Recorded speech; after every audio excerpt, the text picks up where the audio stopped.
Vamos aí. Sou eu que começo, Denis? Só deixa eu falar como que você apareceu aqui rapidamente. Estávamos em uma retrospectiva lá com o time e eu fiz uma primeira... Já está gravando, tá, pessoal? Eu fiz uma primeira dinâmica perguntando sobre curiosidade das pessoas. A intenção daquela dinâmica, além de ser o quebra-gelo, é para mostrar que estavam entrando 4 pessoas novas no time, né? E eu queria mostrar que atrás dos computadores tinham pessoas ali, né? Pessoas com vida, com histórias, com defeitos, que tiveram profissões diversas ali. E uma das histórias foi o PH, que, se não fosse essa retrospectiva, eu não saberia que o PH era escritor de livros e tal, e gostava de filosofia. Daí eu falei, nossa, sabe aquilo? Eu estava na dinâmica, eu falei, nossa senhora, tal. Ele falou da neta dele, ele tem uma netinha, e daí eu peguei, depois que terminou, eu fiquei pensando, eu falei, pô, por que não bate um papo de filosofia para o time, né?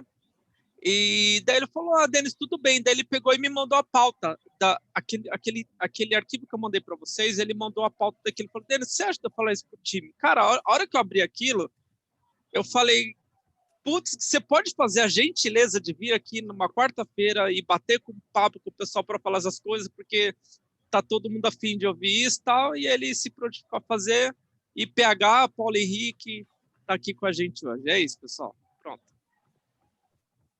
Show de bola. Boa. Obrigado, pessoal, por me receberem aí no grupo de vocês. Denis, obrigado pelo convite. Vamos ver se funciona o compartilhamento da tela, então, aqui.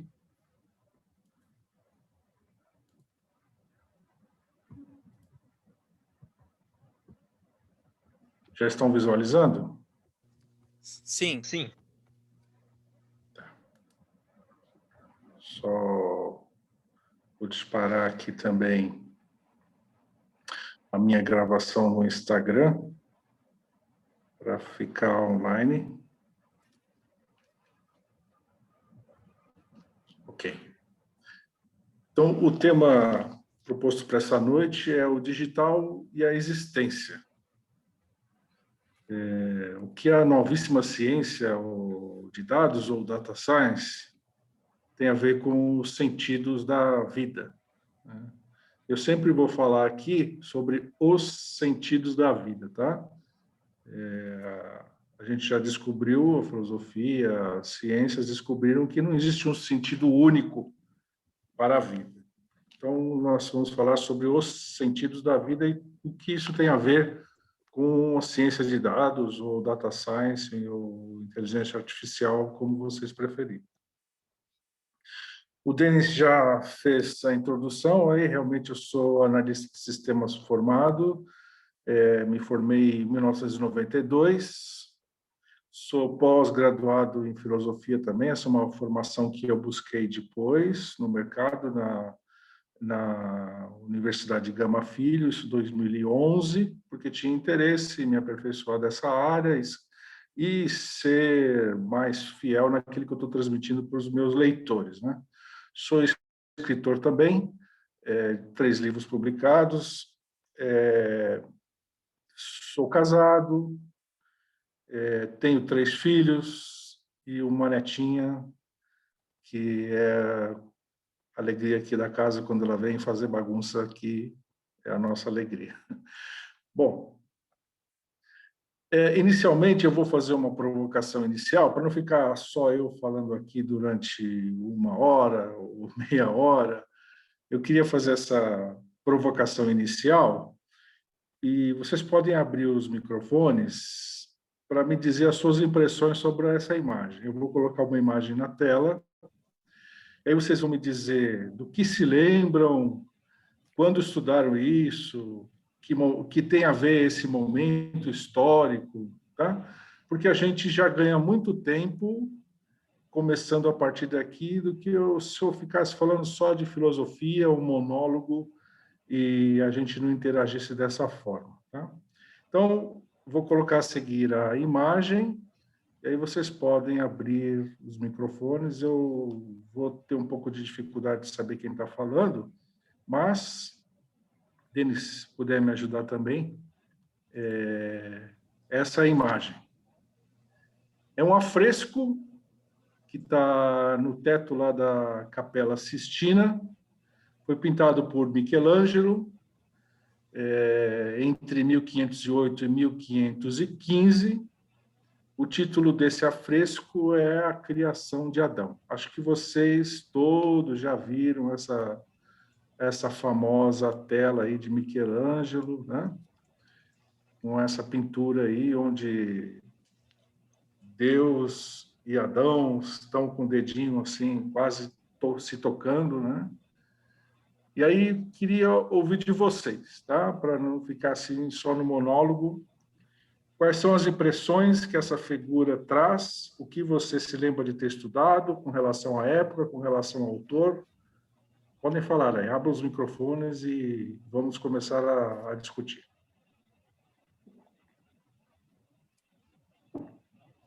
A grande interpretação aí é a conexão entre o material e o espiritual ali, né? Tipo, Deus está passando a vida para Adão, acho que é algo por aí, né? Perfeito. Quem falou? O Elson. Elson. Tá certo. É uma conexão realmente espiritual e material, podemos colocar assim? Sim. Mas tem mais coisa, gente. O que mais temos aí? Uma representação é o Edson que está falando, viu, Paulo? Pois não, Edson? A representação, sei lá, da integração, assim, trazer Deus para próximo da gente, uma integração mesmo humana, homem, divindade, alguma coisa assim. É mais uma representação de integração. Mas... Integração.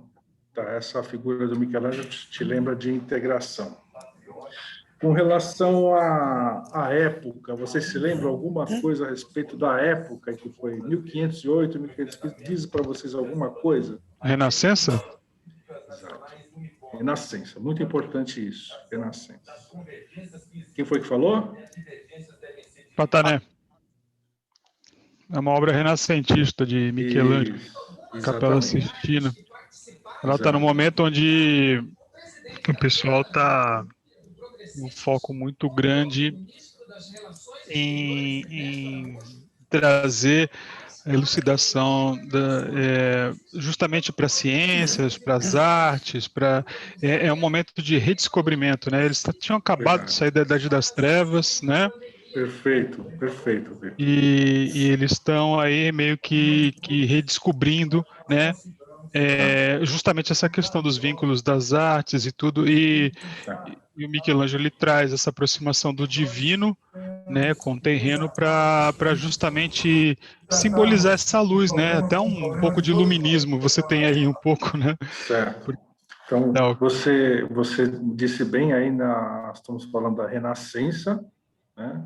E aí, apesar dessa pintura estar posta no teto do Museu do Vaticano, lá na Capela Sistina, ela diz muito do antropocentrismo, que é uma ruptura da Idade das Trevas, como você disse, Vitor, né? Da idade em que a Igreja dominava, com agora a nova moda, que é o antropocentrismo ou a Renascença. O homem centro de tudo. Isso, o homem como centro de todas as coisas, né? O homem no centro. Exato. Né? O antropocentrismo. Que mais, gente? Que mais? Eu vejo... então, eu não sei nada sobre a obra, tá? Estou só apenas olhando a imagem, é essa Manta que está falando. Pois e não, o que na verdade, eu vejo como se fosse uma desconexão, na verdade. Desconexão. Porque o homem, ele está ali sozinho, isolado, né? Que seria Adão. E Deus está ali com um conjunto de pessoas, né? Como se fosse numa proteção. Então, a impressão que eu tenho que está acontecendo ali uma desconexão, ao invés de estar conectando. Tá. Agora, vamos evoluir um pouco nessa sua ideia. O semblante desse Deus aí, dessa figura divina, ela é jovem ou envelhecida? É de um sábio, né? É um Deus envelhecido, né? Sim, envelhecido. Que está transferindo o governo para um jovem. É justamente isso que a Renascença tá nos dizendo. Vamos romper com tudo o que a igreja disse até aqui, e agora o ser humano novo, reformado, novo, vai suplantar as antigas ideias, os antigos pontos de vista que a Idade Média trouxe até aqui. Isso tudo dentro de uma igreja lá no Vaticano, né? Muito representativa à época em que isso foi pintado. Então, veja como a gente traz várias ideias, né? Alguns podem estar dizendo que eles estão se aproximando, a Samantha diz que não, eles estão se desconectando, um está sozinho, o outro está cercado de anjos ou pessoas, um é velho, ultrapassado, o outro é novo, jovem, com todo o vigor, e a época é essa época em que o ser humano começa a se questionar das coisas e dizer por que tem que ser assim, como nos disseram desde sempre é dessa forma, né? Então, essa era a provocação inicial que eu queria que vocês tivessem, para nós podermos pular algumas etapas aqui e fazer uma discussão mais produtiva. Vocês tocaram em todos os pontos. Tem mais alguma coisa que alguém quer colocar? Alguma coisa a mais que eu talvez não tenha pensado?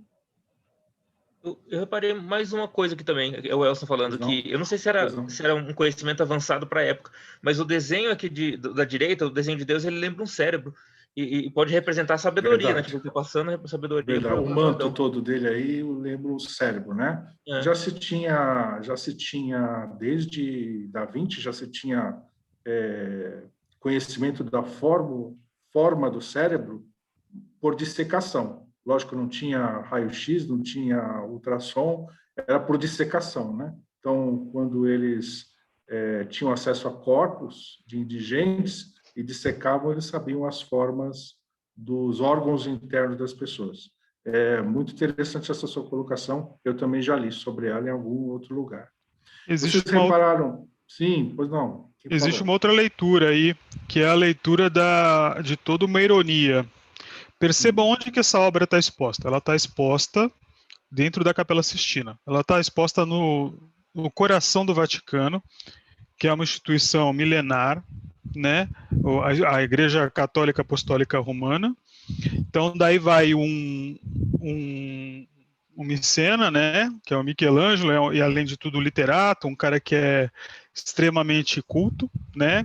Um artista da época, contratado pela própria igreja e prega lá um simbolismo, né, que quebra um pouco o próprio conceito da igreja, né? Só que a igreja, ela é tão fechada dentro da própria ideia dela que ela não se atém para essa ironia, entendeu? Verdade. Toda essa representatividade que a gente acabou de falar aqui tem toda essa ironia do Michelangelo, todo esse que a gente chama no teatro a gente chama de subtexto, né? Tem todo um subtexto aí que não foi interpretado pela igreja, porque jamais a igreja permitiria. Não teria permitido. Exato. E outra coisa, o melhor que ela fez de censura aí foi só cobrir uma faixa, uma determinada época, cobrir as vergonhas aí do homem, né, do Adão aí. Mas fora isso, não houve outro tipo de censura. Então, se eles pensassem qual o simbolismo dessa obra, ou se eles tivessem essa consciência, jamais permitiriam, dentro de uma instituição tradicional, esse tipo de crítica. Perfeito. Perfeito. Eu gostei muito da participação de vocês. Isso acelerou bastante o que a gente tinha para ver. Então, quero passar agora, efetivamente, a uma narrativa um pouco mais dissertativa, para nós olharmos o caminho por onde andou a humanidade, um recorte apenas. Ele tem que ser um breve recorte para a gente não ficar passando por todos os filósofos pré-socráticos, socráticos e os patrísticos, né? Isso fica enfadonho. Com esse recorte, a gente vai chegar num lugar rapidamente de ideias, tá? Então, como é que foi a evolução do pensamento humano desde a Grécia Antiga? E aí tem coisas que eu não posso deixar de falar para a gente poder realmente entender. Um certo filósofo lá por 520 a.C., chamado Pitágoras, ele usou um verbo grego, que é o verbo teorel, que tem vários significados, né? Consultar oráculos, assistir a teatro, assistir espetáculos, assistir os jogos. Ele usou esse verbo teorel para começar a desenvolver as suas anotações matemáticas. Suas teorias matemáticas veio desse verbo teorel grego. Que mais que o Pitágoras fez? Ele usou uma palavra cosmos. Essa palavra cosmos, ela diz produtos artesanais, vem a origem de cosméticos, até hoje é por conta dessa palavra cosmos. Ele usou a palavra grega cosmos para identificar um todo, ou seja, o universo como um todo. E aí, só que Pitágoras, como matemático, ele pretendia contemplar esse todo, esse universo, através da matemática. Assim como ele gostava de assistir ao teatro, assistir a um espetáculo de música e de jogos, ele pretendia assistir ou contemplar o universo, explicá-lo através da matemática, e chamou esse universo de cosmos. Então, a filosofia, nesse momento do Pitágoras, é uma filosofia estritamente voltada para a natureza. E ele cunhou também essa palavra filosofia. Philos, em grego, significa estar enamorado de ou ser amante de, e sofia é o conhecimento. Então, quando nós estamos falando de filosofia, nós estamos falando daquela pessoa que é um amante, um cara dedicado ao conhecimento. Então, definições importantes aí que a gente não podia deixar passar da história. Mas, pouco tempo depois, vem o Heráclito, 470 anos antes de Cristo, e pegou uma palavrinha grega, logos. Logos significa discurso, significa palavra, e originou a palavra lógica, que tem tudo a ver com o que nós fazemos hoje em ciência de dados, né? Logos. Ele pegou essa palavra e disse agora não, filosofia agora ela tem que estar voltada para o discurso, esse discurso pela palavra. Foi aí que começou a se desenvolver a democracia ateniense, né? Porque com o discurso, nas plenárias, os filósofos e os senadores, eles começaram a discutir e a argumentar através de palavra, logos. Bom, depois, num outro momento da história, nós temos o surgimento de Sócrates e Platão. É bem verdade que a gente não conhece o pensamento de Sócrates diretamente, porque ele não escreveu nenhuma linha. Tudo que a gente sabe de Sócrates é a respeito de Platão, que esse sim, ele escreveu a respeito de Sócrates, dos ensinamentos que ele recebeu de Sócrates e das suas próprias ideias, né? Sócrates morreu em 399 a.C., ele foi obrigado a tomar um cálice de cicuta, né, um veneno, porque foi condenado a isso porque, segundo o governo, ele corrompia os jovens, falava mal contra os deuses, né? Eu me lembro de tomar minha água aqui, falando de cicuta. Bom, mas o que o Sócrates e Platão, quais são as ideias de Sócrates e Platão? Principalmente a dialética, né? Ou seja, o debate democrático, com o objetivo de encontrar qual seja a verdade, né? Porque os sofistas, os filósofos da época, não estavam tão comprometidos assim com a verdade. Então, Sócrates se debruça sobre o discurso sobre a palavra logos, mas usando a dialética para que a verdade aparecesse. O importante para ele era chegar nesse conhecimento da verdade. Então, agora, com Sócrates e Platão, a filosofia volta-se não mais para a natureza, não mais exclusivamente para o discurso, mas para as questões humanas, e essas questões humanas em relação a uma verdade que ele buscava encontrar. Apenas um recorte breve da história da Grécia Antiga. Chegando mais perto aqui na Idade Média, da Idade Média ao Iluminismo, nós temos o advento do cristianismo. E depois do cristianismo, logo em seguida, com Constantino, transformando a religião numa religião oficial de Estado. Em seguida, começa a Idade Média. E o que nós temos aí nessa Idade Média? Rompimento definitivo com a tragédia grega. Porque para a Grécia Antiga, os espetáculos todos eram baseados na tragédia, onde a morte é o fim. Não existe nada depois, a morte é o fim.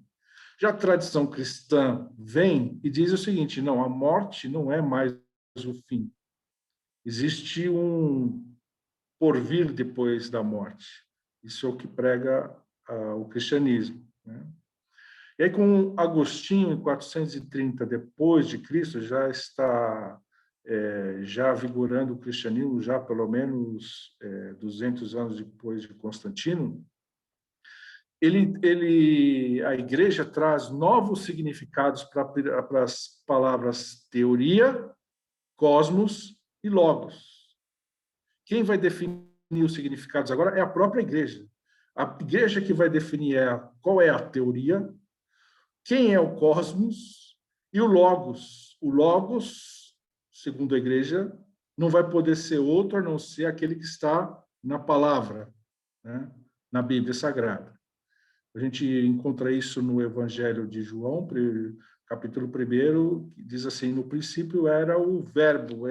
Lá, literalmente, está escrito no princípio, era o logos, escrito isso em grego da época, né?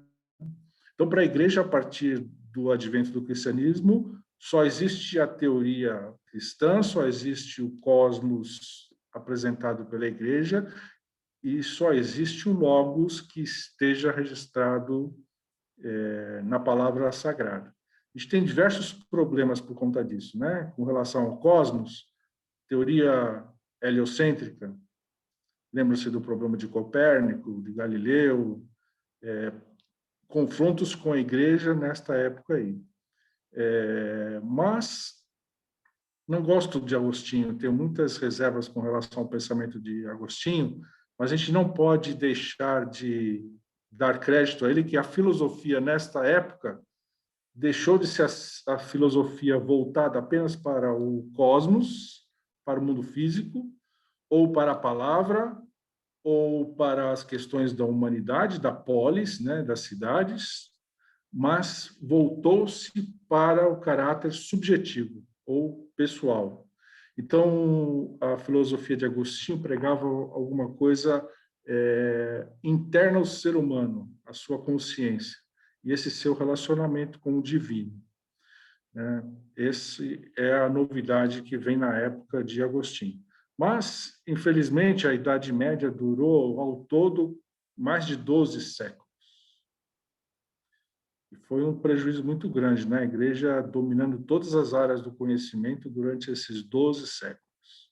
Até que chega a nossa figura de novo, a figura do Michelangelo, na Capela Sistina, bem na Renascença.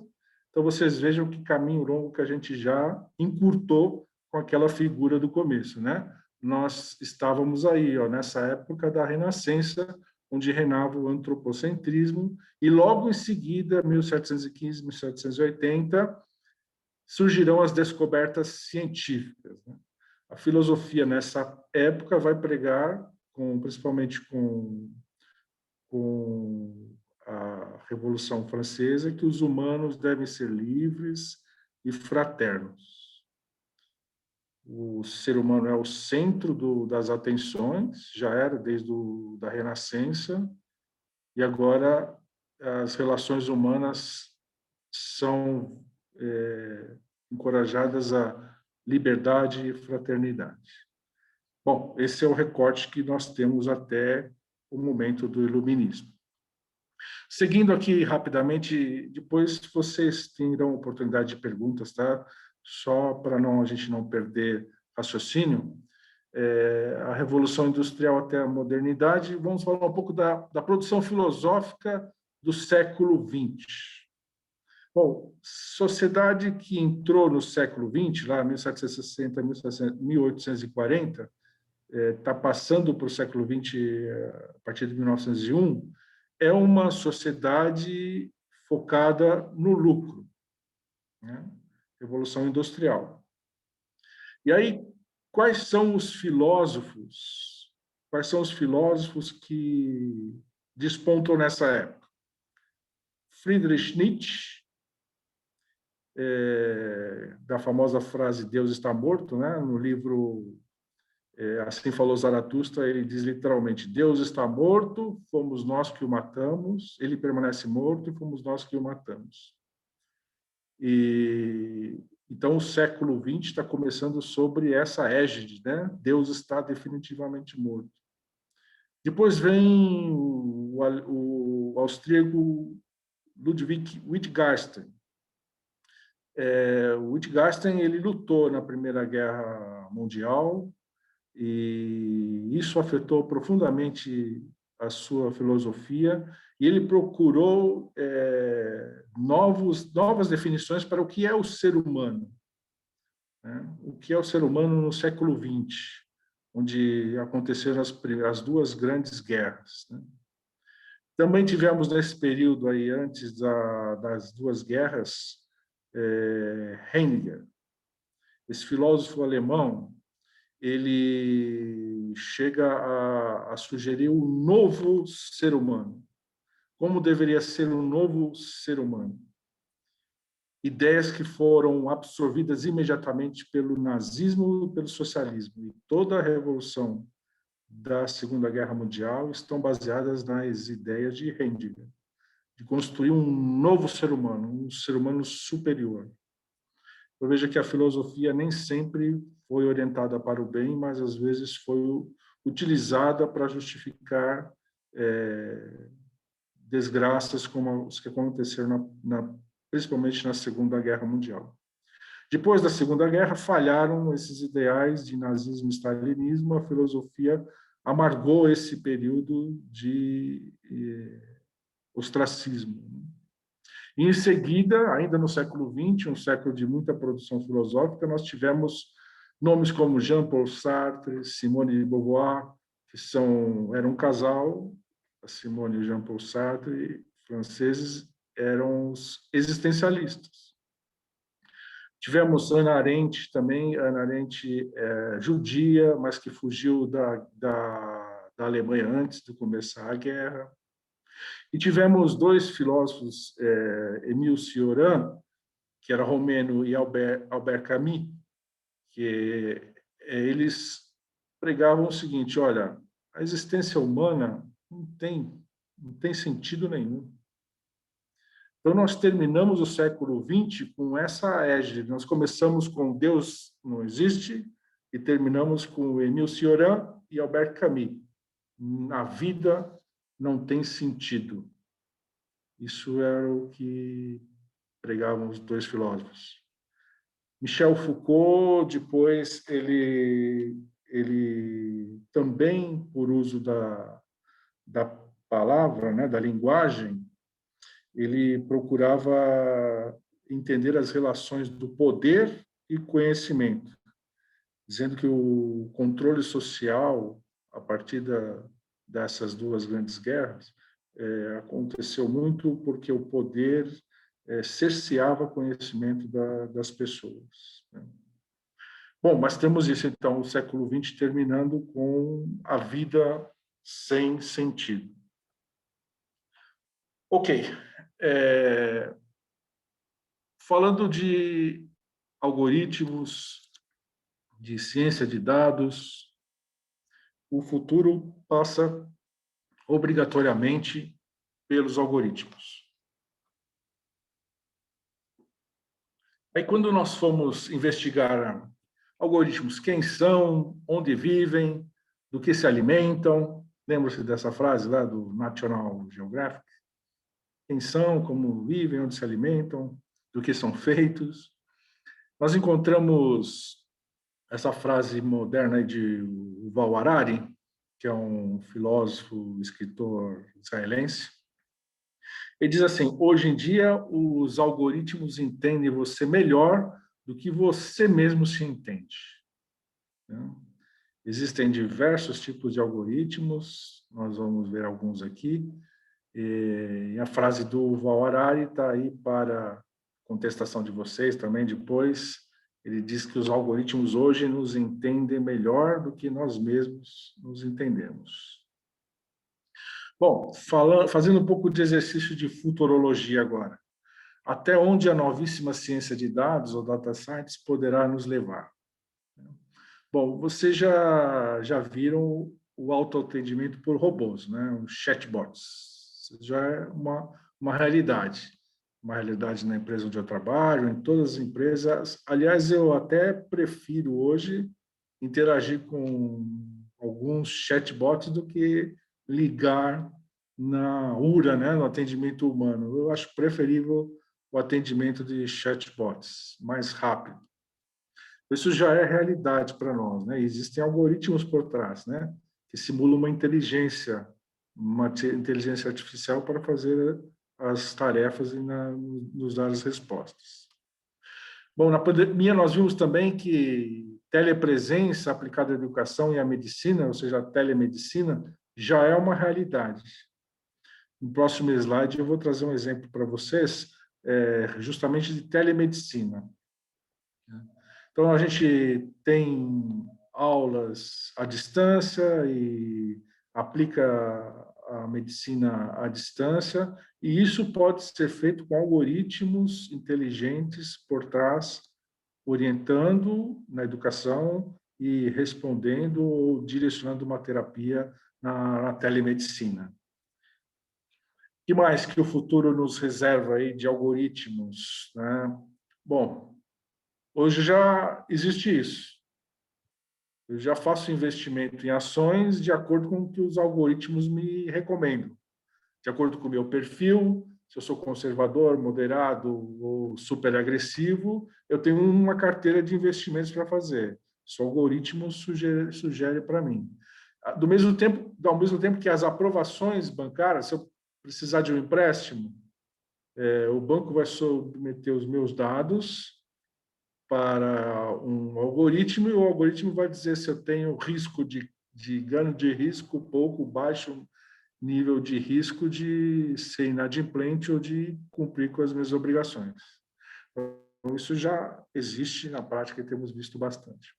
Outra coisa que os algoritmos já fazem, seleção de candidatos para RH.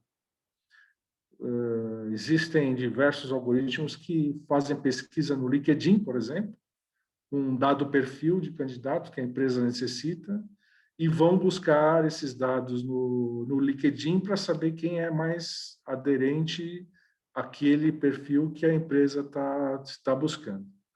Então, algoritmos que fazem busca de pessoas para vagas profissionais. Existem também aqueles algoritmos, nós gostamos muito deles, né? A gente usa bastante, por exemplo, que escolhem as músicas de acordo com a nossa preferência, né? Spotify faz isso. Escolhem os filmes para a gente assistir no final de semana. Netflix faz muito bem isso. E até sugere as comidas de acordo com o gosto do cliente.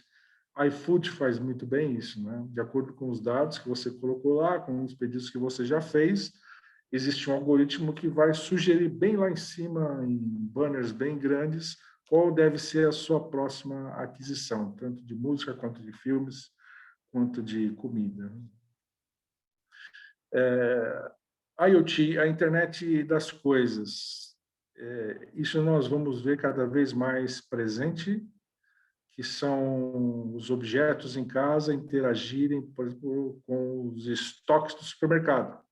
A nossa geladeira vai fazer uma compra online e automaticamente, assim que estiver faltando ovos, ketchup, que ela der falta de alguma coisa, a internet vai, lógico, com a sua permissão, vai disparar essas compras e você vai receber as compras em casa.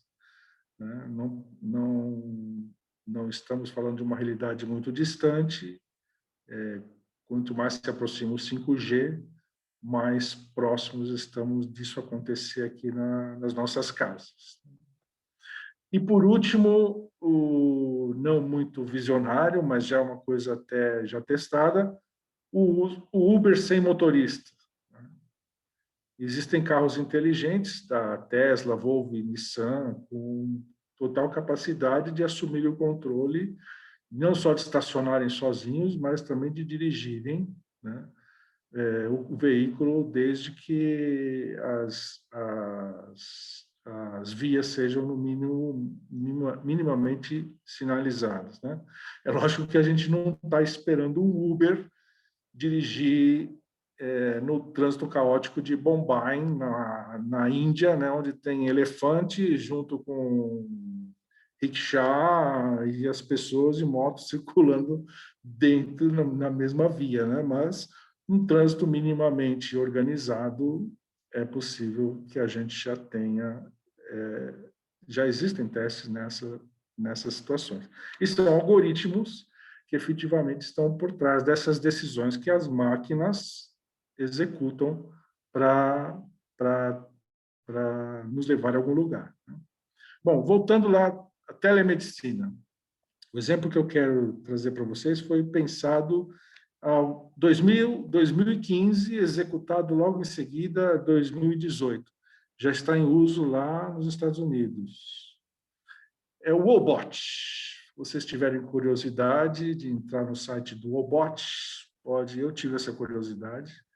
Ele é uma ferramenta de inteligência artificial desenhada para ser o seu terapeuta particular.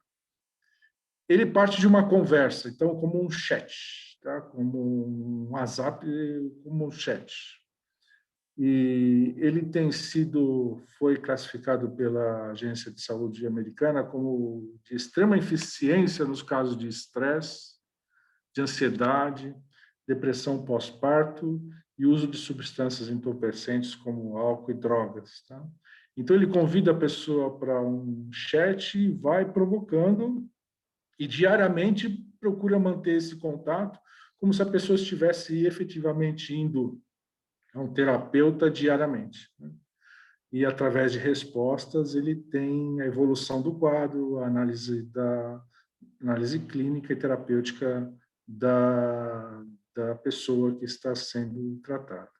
Então, o Wobot, ele é uma novidade, muita inteligência artificial envolvida, muita PNL envolvida, e foi pensada pela Alice Darson, essa PhD aí, que desenvolveu na universidade e rapidamente trouxe para a realidade em telemedicina. Tá?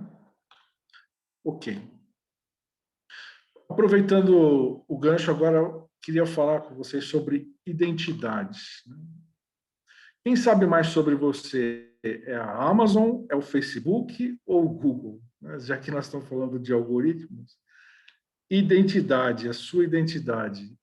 Quem sabe mais de você? São os algoritmos dessas empresas ou é você mesmo?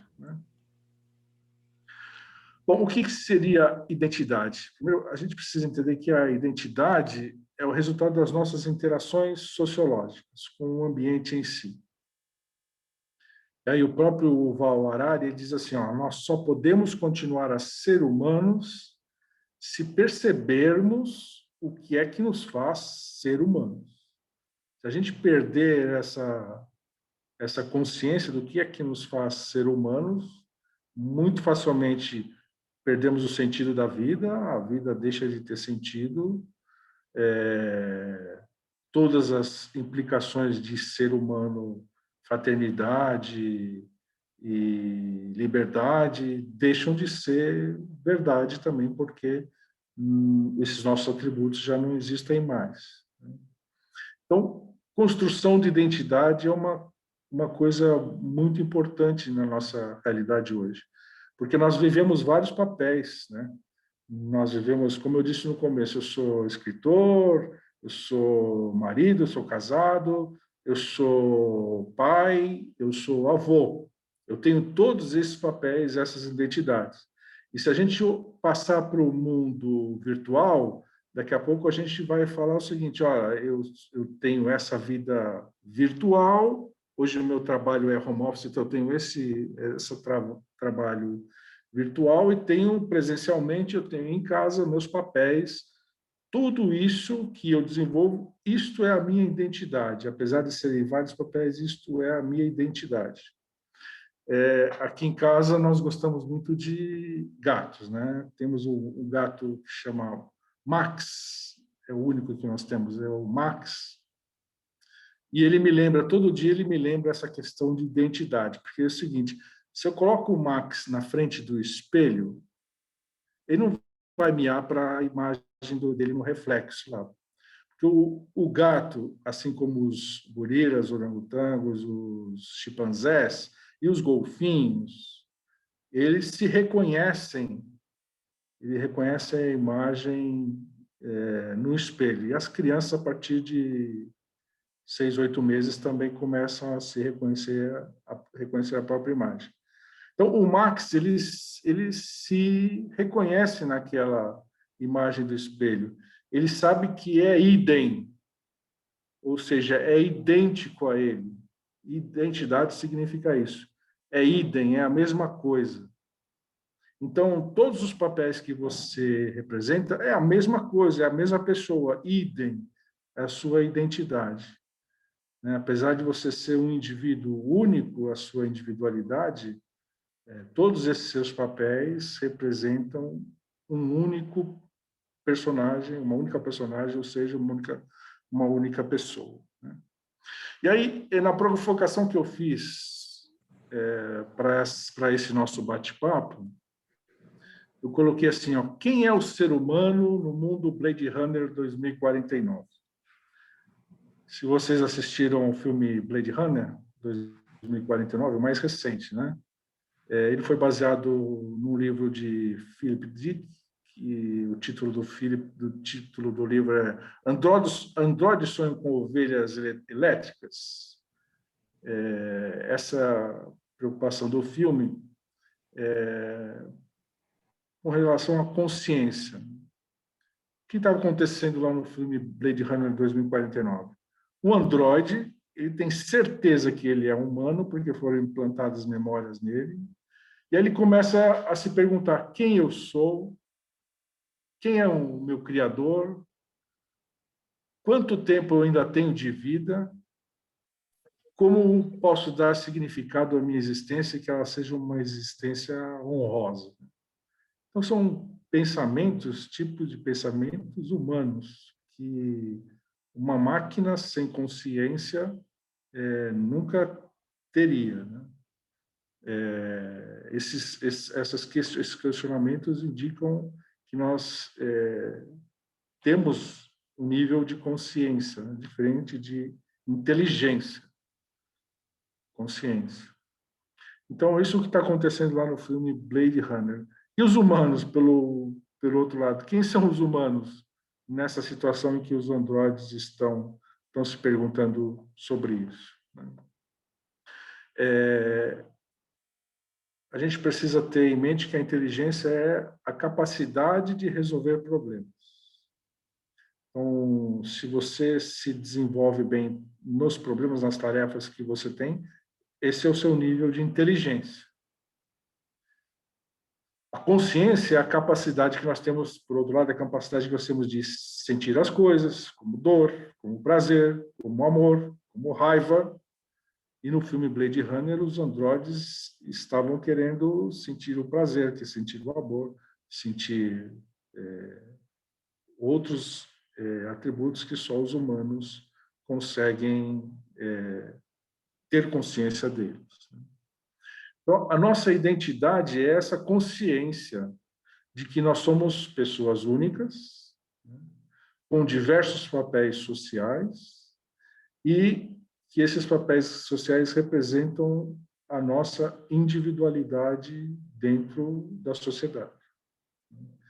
Quando nós tomamos consciência disso, nós preservamos a nossa existência, a nossa consciência e o sentido das coisas, os nossos sentidos para a vida.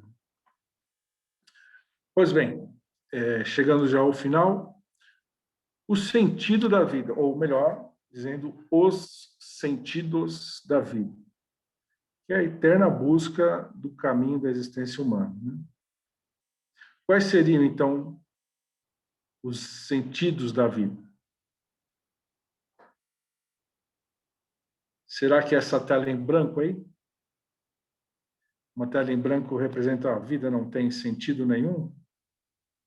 Ou, em tudo que nós já falamos, podemos extrair alguma coisa sobre sentido da vida? Na verdade, olha, qual é o sentido de uma pessoa? A pessoa não tem sentido nenhum, a não ser o sentido que eu der a ela. Este copo não tem sentido nenhum, a não ser o sentido que eu der a ele.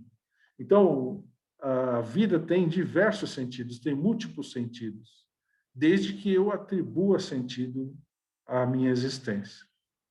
O próprio Yuval Harari diz o seguinte, ó, na primeira parte da vida, nós construímos uma identidade estável, sólida, e nós adquirimos competências, estudamos, nos formamos pessoalmente e profissionalmente nesse primeiro período da vida. No segundo período da vida, quando nós vamos exercer a atividade econômica ou profissional, nós nos valemos daquela primeira etapa em que a gente adquiriu o conhecimento, para depois agora navegar, ganhar o mundo e contribuir para a sociedade de alguma forma. Só que essa forma de pensar, que era o que valia até então, primeiro eu me formo no ensino médio, no ensino superior, ou pós-graduação, e depois vou para o mercado de trabalho, e aí passo a minha vida toda até a aposentadoria, exercendo aquele conhecimento que eu adquiri. Essa forma é uma forma que não funciona mais hoje. O Yuval Harari fala assim, em 2050, esse modelo tradicional está obsoleto. Eu digo, hoje já não funciona. Porque a única forma do ser humano se manter relevante, quer dizer, ter sentido para a sua vida, ou dar sentido à sua vida, é ele continuar aprendendo ao longo de toda a sua existência, se reinventando, né?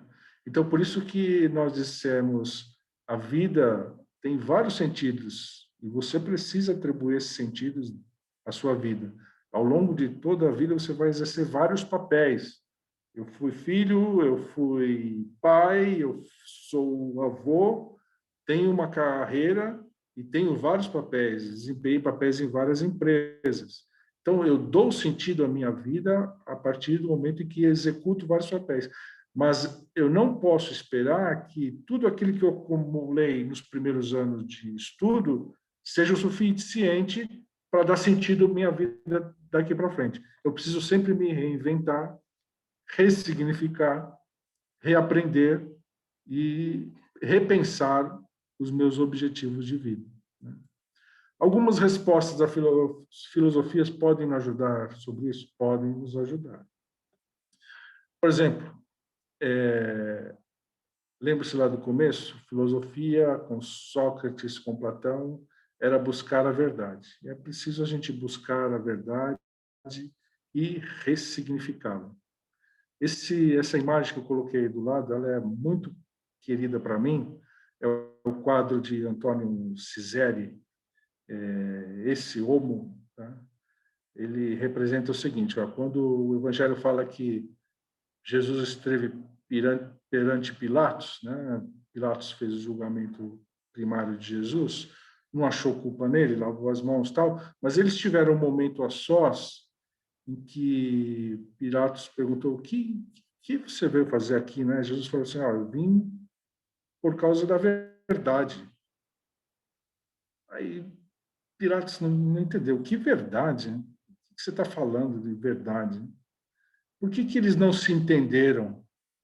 Não houve diálogo ali. Pelo seguinte, olha, apesar de estarem falando a mesma língua, né, Pilatos era romano, Jesus era judeu. A língua que eles falavam era grego, porque era a língua comum da época. Então, a verdade para a língua corrente era aletheia, a palavra aletheia, que significa as coisas como elas são no presente. As coisas como elas são no presente. Isso é o que está escrito lá no Evangelho. Eu vim por causa da verdade, é aletheia. Está escrito, o Evangelho está escrito em grego. Mas Jesus, pelo menos a parte humana de Jesus, estava entendendo aquela palavra, verdade, como a cultura judaica entende emuná, que é a palavra correspondente para a verdade. E Pilatos estava entendendo a palavra verdade como a cultura romana, no latim veritas, entende verdade. Então, não há possibilidade de entendimento aí, porque cada um tinha a sua visão de verdade. A verdade de Pilatos, o veritas, é a exatidão, é a precisão do discurso. Né? Mais uma vez, o discurso, a linguagem. Então, se você narra um fato com fidelidade ao que aconteceu, você usou veritas no latim. Ou seja, você foi preciso. Mas o emuná, que Jesus estava se referindo, era no futuro. Emuná é a palavra que derivou o amém.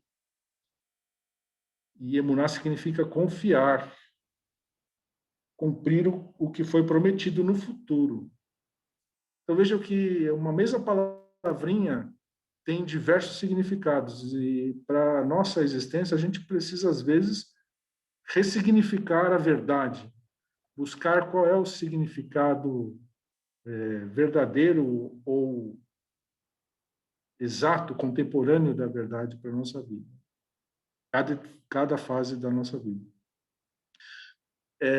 Um outro conselho, a filosofia nos ensina a contemplar a vida. Lembra o teorel? Pitágoras, né? Aplicou o teorel, contemplar a vida. Contemplar a natureza, né? O cosmos, né? Palavras que Pitágoras inventou, usar a teoria para o cosmos, contemplar a natureza. E contemplar a subjetividade. Agostinho trouxe isso para dentro de si mesmo. Né? Você olha para fora, olha para a vida, olha para o universo, mas olha para dentro de si mesmo. Quais são os seus objetivos pessoais? Como é que está a sua consciência, né? A sua subjetividade? E a gente precisa aplicar a lógica. Lógica, a palavra logos, de linguagem, de palavra. A gente precisa aplicar essa lógica nas decisões que a gente vai tomar, ainda mais no mundo bombardeado de algoritmos, regido pelos algoritmos. A gente precisa ser um ser humano cada vez mais lógico. Buscar a liberdade e fraternidade. Com certeza, os ideais da Revolução Francesa não morreram lá, 1700 e pouco. A liberdade e fraternidade devem continuar vivos no nosso meio. E, por último, assumir a sua identidade e individualidade. Muito importante você ter consciência de todos os papéis que você desempenha e assumir que aquela é uma identidade, você é idem. Todos aqueles papéis que você desempenha são a mesma pessoa, é você. Corresponde a uma única pessoa. E nessa individualidade que você constrói ao longo do tempo, você se conhece, você se reinventa e você evolui.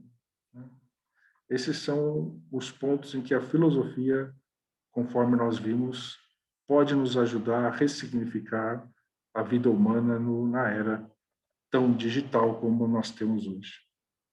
Espero ter atendido vocês. Agora nós estamos abertos para perguntas. Denis, você manda aí? Não sei se o tempo, não sei se Cara, atendi a expectativa. eu não mando nada, como eu disse, eu não mando nem na minha casa, o PH. Acho, o PH, aqui a gente tem um fórum muito aberto aqui, a gente sempre deixa muito aberto para as pessoas falarem. Foi denso pra caramba para mim, mas eu tenho, se vocês me permitem, pessoal, eu tenho uma pergunta. Uma coisa que me marcou muito, fala assim, quem eu sou, né?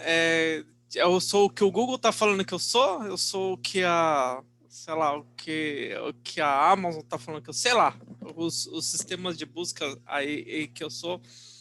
E eu não sei se é por conta do... Eu falei a gente ler um livro aí, a gente tá comentando sobre isso, sobre o livro Reinventando Organizações, e a sensação que deu quando eu vou falar de mim, assim, a hora que eu li o livro, é esse descasamento do jeito que a Revolução Industrial trouxe para a gente, a forma da gente trabalhar, a forma que a gente se encaixava nisso, e agora uma nova realidade, né? Uma nova forma que a gente tem que pensar, que você trouxe aí nesse finalzinho aí, falando da parte de ressignificar, né? O que eu estou fazendo aqui? Porque a sensação que eu tive, vou falar unicamente, estamos falando de filosofia, então eu posso viajar aqui. A sensação que eu tive é que eu fui moldado, cara, pelo meu pai, pelo meu primeiro chefe, pelo meu a primeira pessoa que me trouxe para uma entrevista. Cara, eu fui moldado de um jeito e que no final, tipo assim, cara, a gente tava até falando com a Samantha no começo sobre, a Samantha estava até falando de vários pontos que ela estava estudando fora daquilo e tipo, hoje, para mim assim, pô, quem sou eu?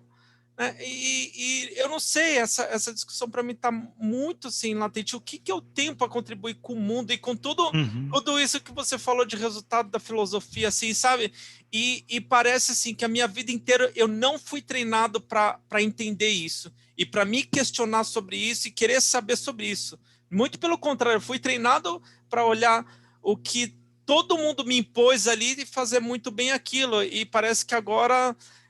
a sensação que eu tenho é que eu tô num turbilhão de coisas assim, não sei, tá explodindo um monte de coisa na minha cabeça, não é de hoje, não é porque você falou isso, mas está explodindo alguma coisa, o que eu estou para contribuir para o mundo, para o universo, sabe? O que eu estou fazendo aqui? E essa questão nunca é abordada por toda a educação que eu tive a minha vida inteira. É só assim, ó, cresça, trabalhe, obedeça seu chefe, você precisa fazer isso, casar, ter filho, papapá, e uma série de coisas ali que, cara, não sou eu. Em várias delas eu me questionei se era eu não. E a gente tá nisso na verdade eu não tô fazendo pergunta nenhuma, né? Mas comprar uma casa, né? Não, mas para onde... 3 minutos. Ô, Denis. Desculpa, pegar. Para acabar, para fechar meus 3 minutos. Para onde a gente está indo, o PH? O que está acontecendo agora? Acho que essa é a pergunta. Bom, Denis, não é necessariamente ruim que a gente siga os exemplos dos pais, dos chefes, né? Não é necessariamente ruim. O importante o ruim é você fazer isso sem construir a sua identidade, né? Quem é o Denis? Quem é o PH? Você ter a sua identidade, a sua individualidade. E aí isso é fruto do quê? De teoria, né? Quer dizer, você contemplar aquilo que você faz, o universo, o ambiente, é fruto de reflexão e é fruto de logos, de palavras, de discurso, de diálogo, de debate com as pessoas. Por isso que eu digo, identidade é um produto da sua relação com a sociedade. Você não se desenvolve como pessoa se você fica isolado. Não sei se eu te respondi. Denis, eu tenho uma novidade para você, hein, cara. Se você segue algum padrão, pare de seguir agora. A novidade é que você é único, isso é maravilhoso, né? Então só tem um Denis e fique feliz, não haverá outro Denis, né? Não sei se o PH concorda comigo. Perfeito. E a parte triste é que não haverá outro Denis, sabe por quê, Denis? Você, assim como eu, como o Elson, como o PH, todos nós somos filhos de um pai só. Nosso pai se chama Acaso, entendeu? É uma sequência que por acaso deu certo. A gente não foi planejado. Não dá para planejar um ser humano. Dá para planejar um nascimento, mas não dá para planejar a tua personalidade, não dá para planejar exatamente como você vai ser, como você vai pensar, como você vai agir mediante as situações. O ser humano, a raça humana, a vida na Terra, tudo isso é fruto do acaso, tá? A gente é filho do acaso. Entendeu? Então, faça com a sua existência o melhor que você puder fazer, entendeu? Eu acho que eu procuro levar esse dogma para minha vida e tem dado certo. Eu sou filho do acaso e respeito todo indivíduo como indivíduo, entendeu? Então eu acho que assim fica mais fácil entender o mundo. Entendeu? Tudo que a gente vive não está nada planejado, não está nada organizado, não faz nada parte de um plano mais ou menos divino. Não, cara. Em algum momento a vida se fez, entendeu? Cara, você tem Darwin falando disso, você tem Mendel falando disso. Em algum momento houve evolução das espécies, em algum momento o homem evoluiu, né? E como você, sendo filho do acaso, sendo um indivíduo, né, faça com a sua existência o melhor que você puder fazer. Os exemplos que você tem sendo em casa, no trabalho, beleza, tira o que você tiver de melhor, mas ainda assim só haverá um Denis, entendeu? Então, seja feliz. Não Só é o bem uma Elson. pergunta. Não, foi uma pergunta, né, Patel? O Elson tá com a mão levantada, pessoal, usem aí o recurso de levantar a mãozinha aí, o Elson levantou a mão. Quem quiser Legal. depois perguntar alguma Eu coisa. tenho 2 comentários e uma pergunta para o PH. O primeiro comentário é que quando existe uma teoria de um cara chamado Ray Kurzweil que ele fala sobre a singularidade, que é o momento em que as máquinas vão atingir o nível de inteligência do ser humano. E ele teoriza que vai ser daqui a uns 20 ou 30 anos. E depois, quando as máquinas atingirem esse nível de inteligência nossa, eles vão depois dobrar e quadruplicar e octuplicar, porque é uma tecnologia exponencial. E existe uma teoria lá que fala que, ao mesmo tempo em que as máquinas vão dominar essa inteligência e a gente vai usar para o nosso uso também, para o nosso bem ali, ao mesmo tempo, as máquinas também vão pegar os nossos empregos, né, que eles estão automatizando todos os nossos empregos. E a grande teoria que vai acontecer daqui a 20, 30 anos é que a gente vai começar a ter cada vez mais tempo. A gente vai viver 120, 140, 150 anos por causa da medicina preditiva e a gente vai trabalhar muito menos. Né? E quais são as transformações humanas que isso vai acabar acontecendo ali, né? Essa é uma teoria que eles falam bastante da singularidade, assim, a transformação humana porque que as máquinas vão permitir para a gente, né? Esse é um comentário. O segundo comentário, talvez até discordando um pouco do Patané, sobre não existir mais um Denis, eu acho assim que a inteligência artificial hoje ela tem uma identidade própria, mas muito em breve a gente vai começar a fazer upload da gente mesmo, assim, sabe? E eu acho que quando a gente morrer, a gente vai viver para sempre dentro de um sistema ali, sabe? A nossa identidade vai viver dentro da internet, assim, sabe? E a gente vai viver para sempre, assim, com a identidade, com a nossa consciência, nosso comportamento. E aí, ou seja, você pode, né, ter vários DNs no futuro ali. É meio assustador pensar isso, mas pode acontecer. Mas a pergunta que eu queria fazer para o PH é o seguinte: como é que você atualizaria o quadro do Michelangelo hoje? Pensando em tecnologia, inteligência artificial, em tudo que está acontecendo hoje, como que você criaria uma atualização do quadro do Michelangelo com uma mensagem de hoje, assim? Bom, deixa eu voltar um pouquinho nos comentários que você fez, muito pertinentes, né? Primeiro, que no futuro a inteligência do algoritmo vai ser superior à do ser humano, eu já acho que ela é superior hoje, visto que não tem nenhum humano que ganhe de um programa de xadrez, por exemplo, né? Tem diversas máquinas de xadrez e hoje uma partida de xadrez nenhum ser humano consegue ganhar de uma máquina dessas nossas últimas gerações. Então, nós já estamos chegando nesse patamar. Outra coisa, se as máquinas a inteligência artificial vai receber inteligência, com certeza, cada vez mais, né? Mas consciência, eu acho que isso já é um pouco Black Mirror demais, a gente imaginar esse nível de consciência, né?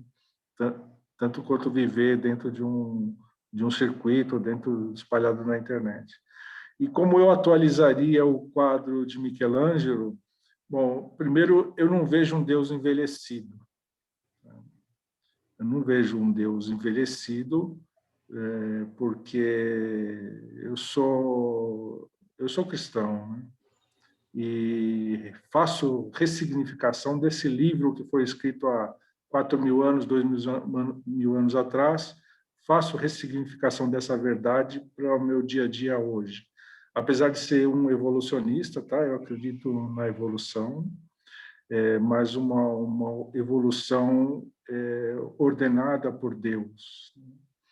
Então, eu não atualizaria o quadro da seguinte maneira: o Adão é uma história que foi contada para aquele pessoal, Adão e Eva, foi contado para aquele pessoal da época, que não tinha entendimento completo ainda de como as ciências se desenvolveram.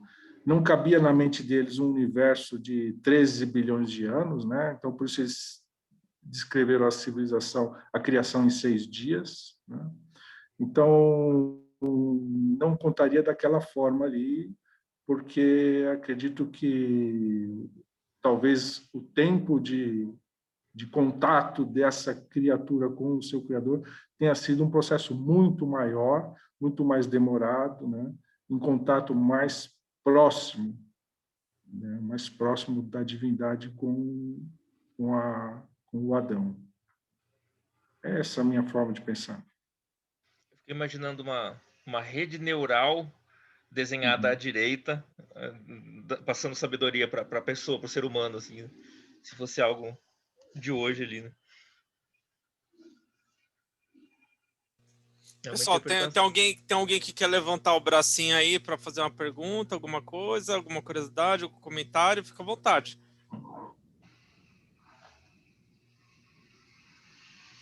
Eu ia fazer uma piada que seria: por que o sentido da vida é o 42? Isso é o Mochileiro das Galáxias, né? Isso. Não sei se todos conhecem a história, né? Porque um supercomputador, depois de anos e anos, chegou à conclusão que o sentido da vida era 43 e simplesmente a história acaba aí. A gente não fica sabendo por quê, né? Não tem lógica mesmo.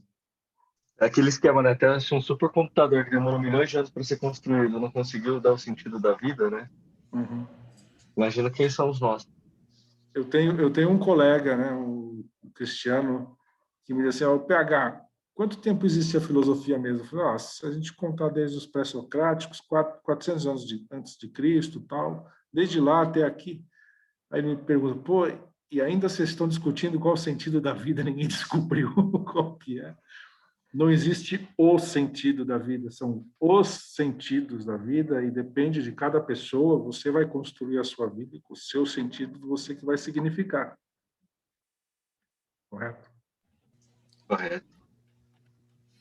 Que é isso que você acabou de bugar o Denis aí no sentido da vida dele.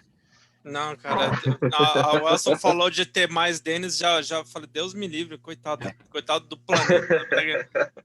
Não, mas o que eu até falei pro PH quando ele veio para cá foi a questão da forma que eu acho que tudo bem, a gente como eu não sei falar da forma que vocês falam bonitinho assim, mas eu fico pensando assim, na forma, beleza, no indivíduo a gente tem todos os questionamentos que existem, mas e no nível das empresas, né? no nível de grupo, a hora que está se organizando como um time para trabalhar para um objetivo de uma empresa, tal, eu acho que tem a gente individualmente, algumas pessoas pontualmente trabalham esse individual, mas eu não sei se a nível de grupo, a nível de corporação, ao momento que a gente entra num lugar para trabalhar junto se a gente tem esse nível na verdade a gente não tem. A gente estava falando sobre isso no começo, que a gente não tem isso, a gente não tem esse tipo, inclusive a gente está falando de terapias, o Elson falou que a gente podia falar ao invés da gente desenvolver habilidades tão técnicas como a gente desenvolvia, se a gente não devia desenvolver esse autoconhecimento nas pessoas, sabe? E daí era isso que eu estava querendo entender como time, sabe? Para onde a gente está indo como grupo quando a gente se agrupa numa empresa por um objetivo, entendeu, o PH? Como um grupo, para uma empresa, porque a gente está muito preso em paradigmas antigos, né? E individualmente a gente está se questionando com algumas coisas, mas como grupo no futuro esses questionamentos eles vão surgir e eles vão ser discutidos, sabe? Para onde a gente vai como time, entendeu? Como empresa. Bom, Denis, eu sigo uma linha existencialista, né? Dentro da filosofia, eu sigo essa linha humanista e existencialista. Então, justamente procurando respostas para o sentido da existência, né? Eu vejo o seguinte, que a gente não pode, nem em nome do lucro, a gente não pode abrir mão da nossa humanidade, da nossa liberdade e da fraternidade, né? Isso a gente deve fomentar dentro de todos os grupos em que a gente estiver inserido. Liberdade, fraternidade e a nossa humanidade, né? Então, quando a gente está dentro da empresa, existe espaço para a gente se autodesenvolver ou a gente, como coach, dar suporte para outras pessoas se desenvolverem, né? Para que elas cresçam, que elas encontrem esses sentidos de existência que faltam na sua realidade, né? É lógico que não é o nosso dia a dia, que nós estamos preocupados em entregar o sistema tal, em fazer o sprint, encerrar a demanda tal, esse é o nosso dia a dia. Mas sempre existe espaço, né, o fórum para a gente desenvolver as capacidades humanas, né? Afinal, a nossa identidade ela é desenvolvida no nosso relacionamento social. Acho que vale comentar. E compartilhando um pouco aí com a angústia do Denis, né? Eu também a gente acaba, né, se questionando bastante. Quando a gente vê que, por exemplo, a educação, né, ela acaba ficando muito congelada, né? A gente percebe que, por exemplo, a educação hoje ela não reflete, né, por exemplo, questionamentos que de repente poderiam diferenciar, né, ou guiar a pessoa para outros caminhos, porque a gente acaba ficando engessado naquele molde, né, de estudar, depois fazer o cursinho, já ter uma profissão muito recente, né, e esse questionamento não surgir, né, desde da questão de posicionamento da escola, por exemplo, sobre profissões e questões como essas que poderiam trazer esses questionamentos de forma antecipada. Mas são, como vocês disseram, ocasiões ali, vão formando a pessoa, mas eu vejo que essa nova geração ela tem uma tendência, e as estruturas das escolas e da educação hoje em dia já está trazendo muito mais esse questionamento, né? E até é difícil lidar com o novo perfil do jovem, né? Se você for pensar também no foco, algumas outras coisas, que é uma nova tendência, mais disruptivo, mais antenado, né, nessas questões também de percepção social. E aí, pegando um gancho com o que você falou ali dos algoritmos e pensando desde a Revolução Industrial, quando a gente começou a se questionar, né, sobre o que é o papel da máquina também, de substituir o que provavelmente muitos dos perfis ali profissionais podem sumir, né, por exemplo, com chatbots e coisas do tipo. Eu me questiono aqui o que hoje, né, no século XXI, e pensando até nos filósofos atuais, PH, o que você indicaria, né, de filósofos? Quem está pensando nisso? Quais seriam ou indicações mesmo de livros que nos dão sugestões de ver o que está mais à frente, né? Como que está sendo essa nova geração, até perfis de trabalho que vão começar a surgir referente a essa nova tendência. Tá. Começando pelas primeiras questões aí, César, sobre educação, né? Eu vibrei quando os meus 2 filhos mais novos, voltaram a ter no currículo deles de escola filosofia. Eu já tinha me formado, eles, há um tempo, o governo militar tinha banido isso, aí depois, recentemente, voltou para o currículo das escolas filosofia. Filosofia é bom, cara, porque ensina a gente a pensar, e pensar pelas nossas próprias ideias, sabe? A gente não ficar refém das ideias dos outros.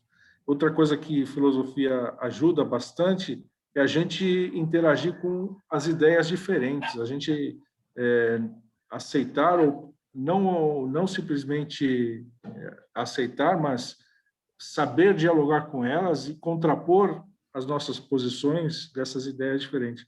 Então, acho que a educação ganha muito com filosofia, mesmo se você não vai seguir uma carreira acadêmica ou literária, te dá esse up, que é poder pensar de uma forma estruturada e contrapor as ideias, né? A outra pergunta que você me questionou a respeito de leitura, bom, eu estou surpreendido com o Yuval Harari. Tá? Ele tem 3 livros, né? Um primeiro falando do passado, que é o Homo Sapiens, um falando de presente, futuro, que é o Homo Deus, já fala bastante coisa de futuro, e o terceiro livro, 21 lições para o século XXI.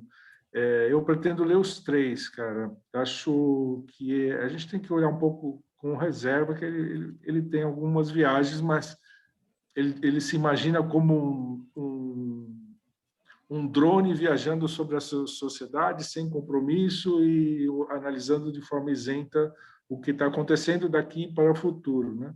Por isso eu trouxe para esse momento de reflexão, eu trouxe os pensamentos do Yuval Harari, né?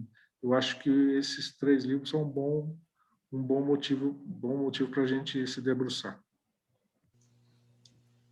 Obrigado. Elson. A Samantha, ela quer levantar a mão, mas ela não sabe levantar a mão no Zoom. Mas eu acho que o Elson levantou primeiro. Pode falar, Elson. Depois eu falo. Eu ia meio rápido, eu ia comentar só a pergunta do Denis a respeito sobre transformação organizacional. Uma forma de ler, de juntar as coisas ali, é que talvez assim toda a gestão tradicional foi uma espécie de uma era medieval ali das organizações, né? Que só os grandes sacerdotes ali que sabem tudo e a gente, né, nosso papel é adorá-los ali. E talvez toda a nossa transformação organizacional que a gente está fazendo hoje pode ser uma espécie de uma renascença ali, sabe? Se a gente for desenhar de novo a quadro do Michelangelo, talvez seja o sistema dando vida às pessoas ali, sabe? E qual é a transformação que vai acontecer a partir dali, sabe? Todo o conhecimento humano sendo recriado, sabe? Então, só linkando as duas coisas da pergunta, o nosso papel enquanto transformação organizacional dentro dessa filosofia. Mas pode perguntar, Samantha. Era só um comentário aqui.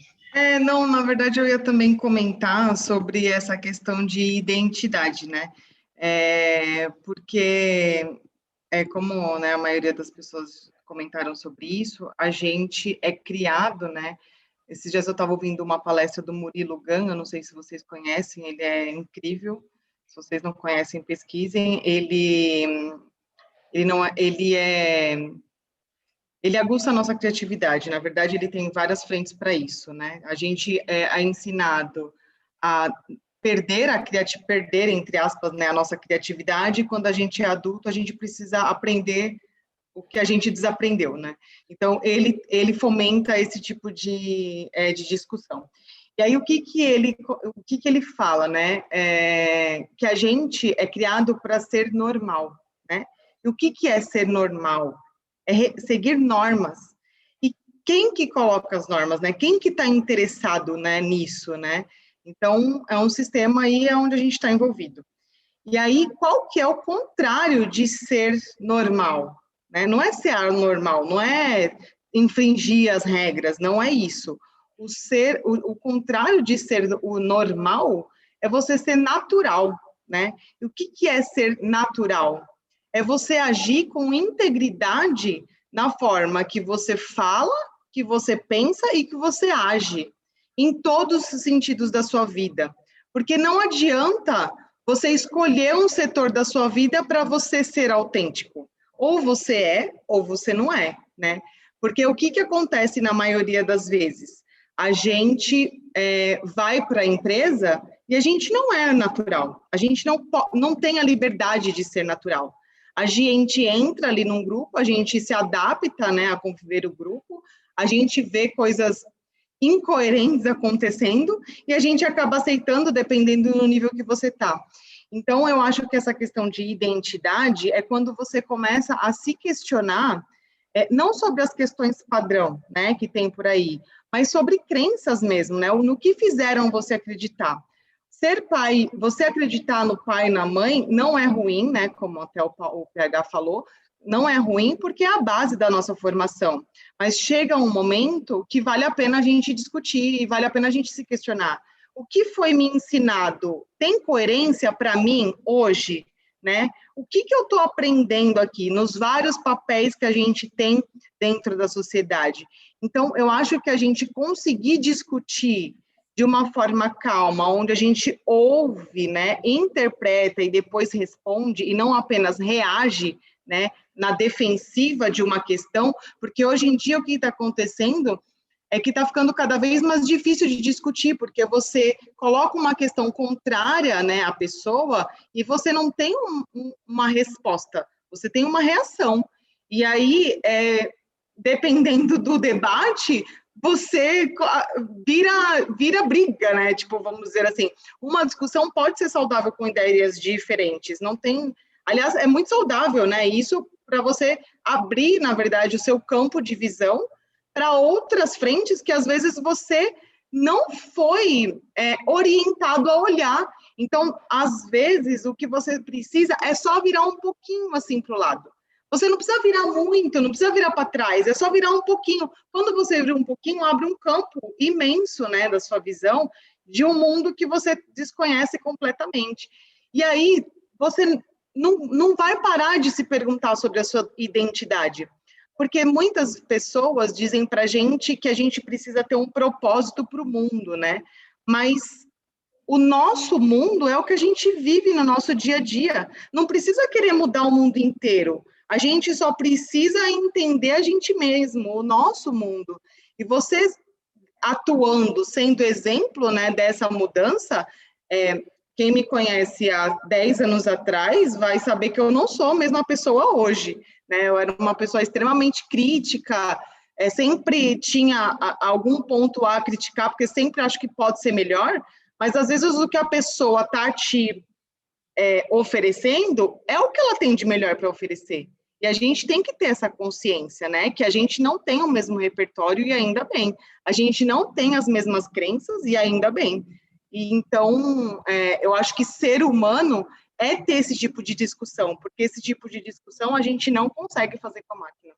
Então, a máquina, ela tem inteligência intelectual, ela consegue seguir padrões, ela consegue, e tem muito padrão, então ela consegue resolver muitas coisas, né? Mas quando precisa sentir, quando eu preciso olhar para dentro, a gente não consegue. A máquina não vai substituir a gente nesse ponto, né? Então, a gente tem bastante oportunidade ainda por aí. É isso. Era só meu ponto de vista. Muito bem, gostei. Até uma coisa que eu queria complementar o que ela falou, a gente fala hoje de inteligência artificial, mas não tem a sabedoria artificial, e é isso que diferencia a gente das máquinas, né? Então, assim, eu acho que uma máquina nunca vai ter a sabedoria, apesar da inteligência, que nem o Elson falou aí, pode chegar num momento que vai, com certeza, ultrapassar a gente, o Paulo já falou aí do jogo de xadrez, mas sabedoria, máquina nenhuma vai ter, né?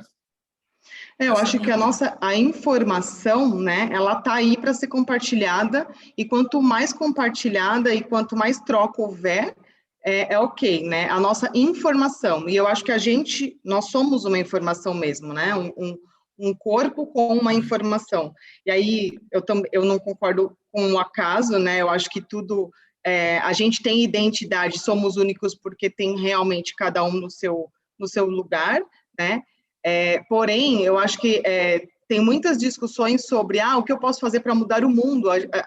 Parece que o nosso propósito está longe, mas o nosso propósito está aqui, né? E aí a gente fica tentando buscar o nosso propósito, e numa discussão dessa, que é um privilégio ter a oportunidade de estar falando sobre isso com um grupo de pessoas, na verdade, né? Tem pouca gente querendo ouvir sobre isso. Então, isso já atingir um propósito, Denis. Então, pô, super bom de ter a oportunidade de estar aqui, né, ouvindo e debatendo sobre esse tema. E pode ser tudo muito leve, não precisa, né, nada ser muito pesado, né? Que eu acho que o pesado é que te afasta e te enfraquece de discussões, né? Porque, enfim, e aí é isso. Isso mesmo. Vai tudo muito para porradaria, né?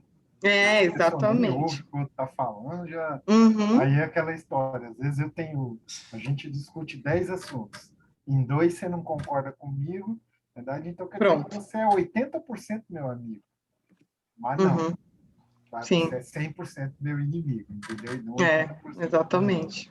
E aí você falou um negócio de mudar o mundo aí, outro dia eu vi um negócio, porque assim, o César falou alguma coisa da juventude e tal, e assim, não é nem criticando, nem falando nem nada, é só um comentário que eu vi e às vezes faz muito sentido. Que hoje a gente fala muito de mudar o mundo, principalmente vamos mudar o mundo, não sei o quê, mas um cara fez um comentário muito engraçado, que tem muita gente querendo mudar o mundo, mas não arruma nem a cama de manhã, entendeu? Exatamente. Aí você fala, então, cara, muda, aí eu concordo, muda o seu ladinho ali, muda o seu... Outra vez foi engraçado também, eu vi, não sei se foi num filme, se foi algum desses vídeos de internet, que era essas tartaruguinha quando eclode, ela vai caminhando e, né, ela tem que andar um bom espaço até chegar no mar. E muitas morrem ali, né? E aí tinha um cara que ele ficava catando a tartaruguinha e jogando. Aí chegou um cara e falou, pô, bicho, tem 1 milhão de tartaruguinha aí, para que você fica perdendo teu tempo de jogar tartaruga? Aí ele catou uma e falou assim, a peça aqui vai fazer diferença.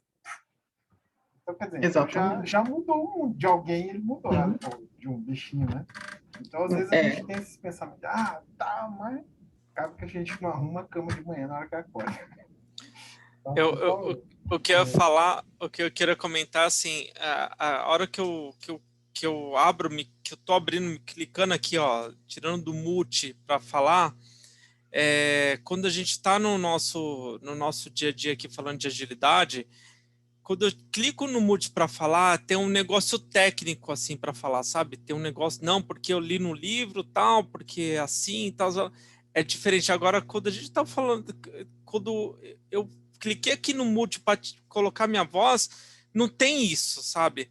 E eu não tenho a mínima ideia do que eu vou falar, sabe? É muito confuso para mim, sabe? É muito... Então, hoje eu falei assim, a hora que o PH começou a falar, eu falei, hoje eu vou me dar o direito de clicar aqui, não ter a mínima ideia do que eu tô falando e tá falando um monte de bobagem para mim, mas eu não tô nem aí.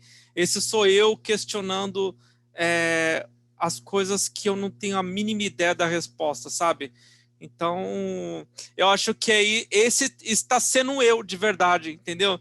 Porque o formatado que conhece técnicas, que fez curso, treinamento, sei lá o quê, fala, beleza, eu falo, nossa, fala até com uma voz diferente, né? Agora, quando nesse tipo de discussão tá sendo, acho que eu de verdade, assim, sabe? Eu tô desmarcando para falar, eu não tenho a mínima ideia de um monte de coisas e a gente tem que descobrir, a gente não vou falar para os outros, mas eu tenho que descobrir ainda bastante coisa e para mim foi muito bom, né, falar disso, porque tem muito, sei lá, a minha sensação é de que a gente está passando por uma mudança que tem um monte de respostas aí, tem um monte de perguntas a serem respondidas ainda, e tem uma cacetada de coisa. A gente acho que a gente tem cada vez mais fomentar esse tipo de coisa, sabe? Acho que fomentar a nossa, a gente falou isso várias vezes, a nossa integralidade, né? A gente tem que trazer, sei lá, a gente tem que trazer mais discussões. Eu sei que às vezes foge um pouco do propósito da nossa conversa, né? Que às vezes é ajudar um colega que está ali passando por uma dificuldade, daí tem várias pessoas experientes aqui para ajudar e a gente faz isso, né? Mas acho que precisa também de vez em quando, desses papos pra gente, sabe? É isso.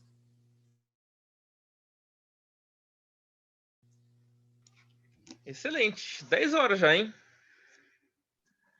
Deixa eu só fazer um comentário que eu vi essa semana, uma palestra, que falava sobre o carro da Tesla, né? De ser autônomo 100%, e aí alguém colocou lá que eles estavam questionando se o carro estivesse andando e uma velha entrasse na frente, e o único desvio que ele fizesse, ele atropelasse uma adolescente. Qual é a decisão que o carro teria que tomar? Continuar se atropelar essa velha ou fazer o desvio e atropelar essa criança? E aí acho que a Samantha falou da ética, né? E aí eu fico pensando muito nisso, assim, será que a gente vai ter dados suficientes para ter essa tomada de decisão artificial? Se a gente hoje, como ser humano, nem consigo tomar essa decisão, como é que eu tomarei isso baseado em dados, né? Talvez a sabedoria, né? Que a Samantha falou. Acho que é muito mais complexo isso. Esse negócio... Então, na verdade, a máquina, a gente vai ensinar ela, né, a tomar decisão. A gente, no nosso caso, depende da nossa reação. Né? A máquina, ela não vai reagir, ela vai agir conforme foi programada para fazer. E aí, quem vai fazer isso? A gente. A gente vai programar a máquina para tomar essa decisão, quando ela precisar tomar. E quem está preparado para tomar essa decisão, sem reagir? Acho que o dilema é o mesmo para a gente pensar em quem que a gente vacina primeiro, o idoso ou o jovem? O jovem vai propagar a doença, mas o idoso está mais vulnerável. E aí? Como é que a gente chegou nessa conclusão? Entendeu? E se alguém decidisse que a gente deveria vacinar primeiro nessa pandemia o jovem para ele não propagar a doença? Seria uma decisão mais lógica? Ou só seria uma decisão? Entendeu? Tem um país que está fazendo isso, né? Não sei se é Indonésia, não sei quem aí, decidiu começar pelos mais jovens. E tem a lógica reduzir o deles lá. contágio, para reduzir o contágio, por exemplo, os mais jovens estão mais expostos, né? Mais expostos e a força trabalhadora, né? Quem sai para trabalhar, né? Os mais velhos são os que podem ficar em casa sem prejudicar a economia. Então tem uma certa lógica também. Tem uma certa lógica, mas e aí, né? Como é que a gente decide isso? Eu não sei qual é a resposta. A minha esposa, ela fala sempre que a resposta lógica é vacinar mais rápido. Vacinando mais rápido, você não tem essa decisão. Mas por mais rápido que seja, você nunca vai conseguir vacinar todo mundo uma vez. Dilema de Sofia, né? E aí? Pessoal, sobre esse assunto, sobre as escolhas, né? Realmente a máquina ela aprende o que a gente determinar pelo algoritmo. E no caso do carro ali, ele pode tomar uma decisão errada ou vai tomar uma decisão errada, você só tem duas para tomar, né? Mas ele não tem consciência para sentir dor ou se remorso daquela decisão que ele tomar. O que o Val Harari fala é que no futuro quem deve embasar as decisões deve ser a ciência. Cada vez mais ciência deve reger políticas públicas, né? Os dados científicos devem estar presentes para a gente, como o ser humano, errar menos. Imagina as máquinas também errarem menos, né? Se a gente não estiver embasado em dados, muito provavelmente a gente deve errar mais, né? Então, a grande ciência do futuro é a estatística. Hoje ela já né? Para saber qual vacina que vai ser a primeira a ser aplicada, qual vacina que deve ser favorável ou não. A estatística se aplica em tudo, né? Quer dizer, ciência de dados. Quanto mais dados, mais informações você tiver sobre aquele problema, menos probabilidade de erro você vai ter. Isso aqui a gente enxerga para o futuro, né? Para encerrar uma pergunta, a gente pode vir a ter uma filosofia de dados? Já que a gente tem uma ciência de dados, será que a gente vai ter uma filosofia de dados? Eu creio que existe alguma área da filosofia já voltada para isso, né? Para cibernética, para dados. Eu acho que já existe gente se debruçando sobre essa área, né? Mas se a filosofia vai ser escrita a partir de algoritmos, aí eu já acho difícil, né? Porque depende de emoção, né? Depende de sentimento, depende de compaixão, né? Envolve muitos requisitos humanos para você desenvolver uma filosofia. Boa. Excelente. Pessoal, excelente papo, viu? Adorei, foi super denso, fiquei aqui viajando o tempo inteiro enquanto não tem como não viajar. E outra, se você não viaja, você não tá dentro, velho. Você tá em outro lugar. Deixa eu só falar uma coisa rapidinho. Claro, psicólogo, pegar o psicólogo do grupo é o Kiko, tá? Eu estudei psicologia, não sou psicólogo. Sim, tá escrito lá, eu vejo lá no seu LinkedIn, psicólogo. Eu sou, de formação eu sou, mas não sou psicólogo clínico, eu trabalho com recursos humanos. Eu fiquei pensando uma coisa que a Samantha falou sobre opinião e dar opinião ou não, enfim. Tem um cara que confesso para vocês que eu nunca tive o dom de estudar profundamente, porque é muito difícil. Sabe aquele livro que você pega uma página do livro, você lê, chega no final do livro você fala, o que ele falou? Aí você volta de novo e lê de novo e não entendeu nada e lê de novo. Que é o Lacan, que é um pós-freudiano. Aliás, eu estudei filosofia na faculdade, tive muita filosofia, porque apesar da psicologia ser uma ciência por si só, ela tem como base outras ciências, como a biologia e a filosofia também, né? E a antropologia, enfim.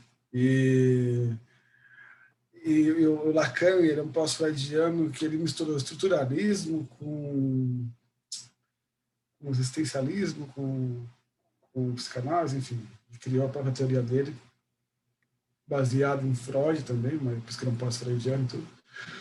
E eu não manjo muito dele, mas uma coisa que eu lembro que ficou muito marcada para mim, um conceito dele era do pequeno outro, do grande outro, e que, enfim, que é uma coisa muito complexa, que eu entendo mais ou menos, e tinha uma coisa que ele falava assim, que em relação a isso, nós, né, somos o desejo do outro. O que significa isso? Você não acha que, por exemplo, o Denis acabou de ter uma filha, por exemplo, a Maria Alice, com S, né, Denis? Com S.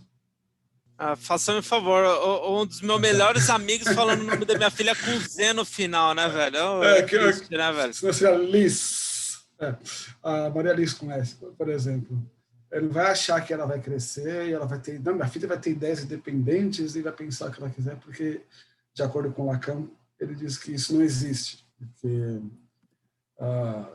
tem uma questão também, talvez, biológica, que aí outros teóricos falam sobre isso, que, assim, o que você pensa não é impossível de ser 100% descolado do meio que você vive.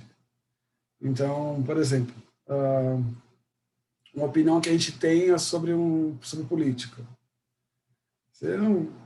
Você achar que você fala, não, porque eu penso assim, porque eu penso assim.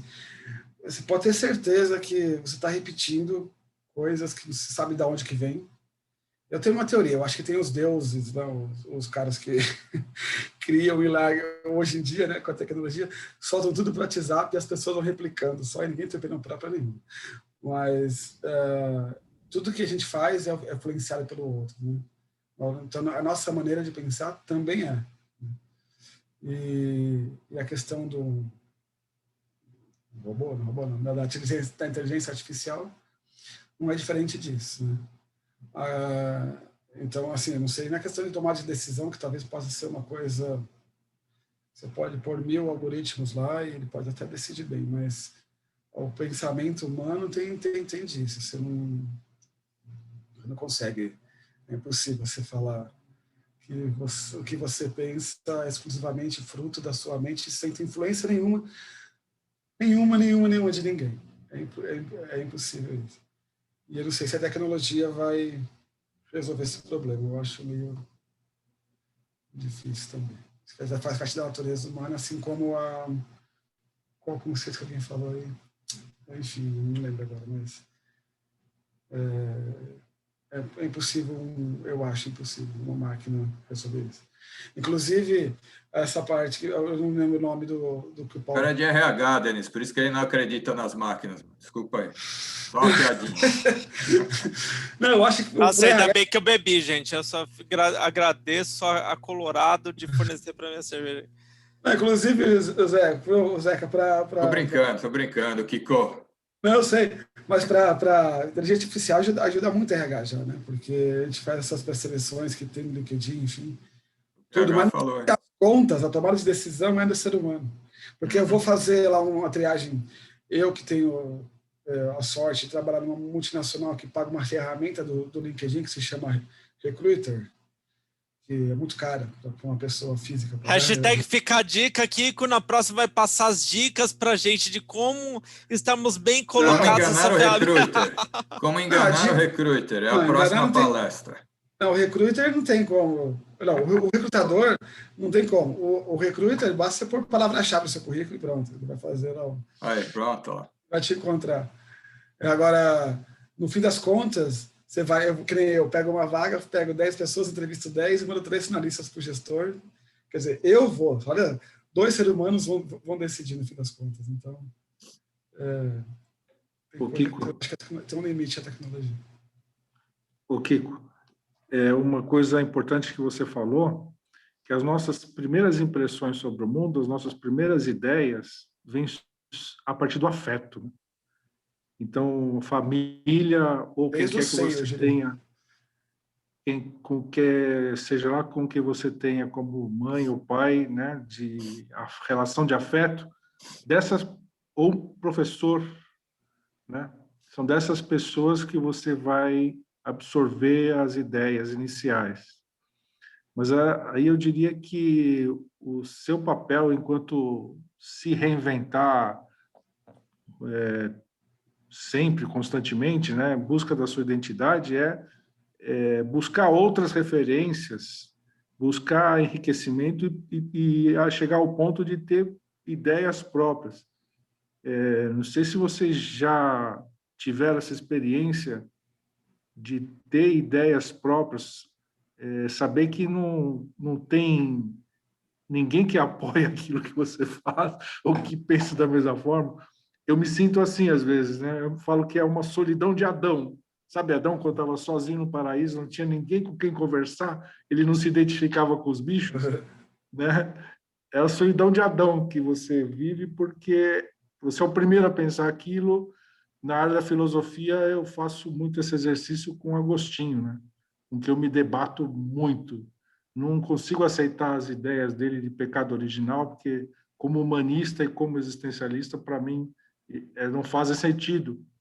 Mas eu não encontro eco nenhum, em igreja nenhuma hoje em dia, nessas ideias, entendeu? Então, você vai, com certeza, começar a caminhar por esse caminho da identidade, pelo afeto, pelas pessoas que te influenciam, mas você deve, em algum momento, ter suas próprias ideias e construir a sua personalidade, individualidade, né? A sua individualidade com o relacionamento social. Sim, isso sim. Não, mas eu digo assim, mesmo assim, ó, o que você disse, você vai construir ideias a partir de influências de outro. Então, essa influência vai ter sempre. Mesmo que você, a partir da influência, você crie próprias ideias. Mas você vai criar próprias ideias com a referência que você teve anterior, né? O que não é ruim isso. Eu acho, assim, só também em cima disso, né, o que acontece muito é que, às vezes, a gente se sente muito especial, né, e, na verdade, a gente é essencial naquilo que a gente está propondo. A gente não é superior ou inferior, a gente só está no mesmo nível, né, estamos todos no mesmo nível, num processo de evolução constante. Então, às vezes, a gente tem a impressão, porque a gente tem uma consciência um pouco mais expandida, vamos dizer assim, que a gente pode ser especial, né? Enfim, e não somos, né? Então, a gente, toda vez que a gente se sentir muito especial, é legal a gente dar um passinho para trás e falar assim, cada um está no seu processo, né? De evolução. E aí tá todo mundo, né, na sua caixinha aí para aprender, né? Estamos aqui para isso. Né? Pessoal, 10h13, a gente já estourou 13 minutos do nosso tempo. Foi excelente o bate-papo, muito bom. Queria agradecer pelo PH, pela ideia. De novo, assim, ficou todo mundo viajando aqui na apresentação, foi sensacional. Muito legal demais, mano. Show de bola. Eu agradeço, viu, gente? Eu que agradeço. Muito bom. Bem legal. E eu, como psicólogo, eu prometi para mim que quando eu estabilizar, casar, ter filho, quando chegar na fase da vida já um pouco mais estável, eu vou cursar filosofia, que é uma coisa bem legal. Boa. Muito bom, excelente. Fechamos? Muito legal. Fechamos. Valeu, então, pessoal. Obrigado. Valeu de novo pelo PH. Até mais. Valeu. Tchau, tchau. Tchau, gente. Tchau, Até a pessoal. próxima. Obrigado. Valeu, tchau, tchau. Todo mundo aí. Tchau, tchau.